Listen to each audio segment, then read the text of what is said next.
Je suis Arnaud Rivière, maître de conférence à l'IAE de l'Université de Tours depuis 2010.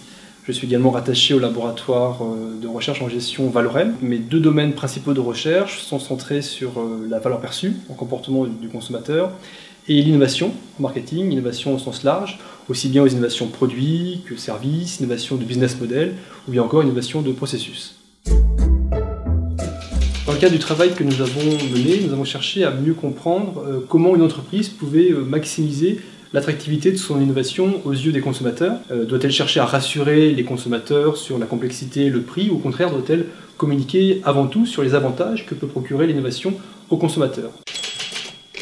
Pour répondre à ces questions, nous avons donc mené une étude quantitative sous forme d'expérimentation, étude que nous avons menée auprès de 828 consommateurs d'un Access Panel online, et nous avons cherché à mieux comprendre le comportement de ces consommateurs que nous avons interrogés concernant un nouvel équipement multimédia automobile. Les résultats ont montré que l'évaluation de l'innovation lors des premières phases d'interaction entre un consommateur et une nouvelle offre, cette évaluation était seulement influencée par les avantages que percevait le consommateur vis-à-vis de l'innovation.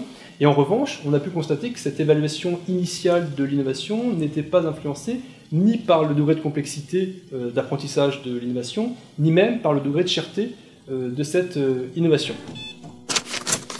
Les résultats que nous avons obtenus peuvent être particulièrement intéressants pour les responsables marketing en charge d'élaborer des annonces préalables. Il ne semble pas pertinent de chercher à rassurer ou à réduire les craintes des consommateurs vis-à-vis de la complexité ou du degré de cherté d'une innovation. En revanche, il semble préférable d'axer le discours de communication sur les avantages que peut procurer l'innovation aux consommateurs, notamment avantages fonctionnels, ainsi que le statut que l'innovation peut conférer au consommateur qui va donc adopter cette innovation. Un exemple pour illustrer ces préconisations managériales, le cas Apple, puisqu'on voit bien qu'au travers de la stratégie de communication d'Apple, l'entreprise cherche bien à mettre en avant à la fois le degré de fonctionnalité de ces nouvelles offres, l'attractivité et la performance de ces nouveaux produits, ainsi que le statut que peuvent conférer ces nouveaux produits aux consommateurs qui vont adopter les produits Apple.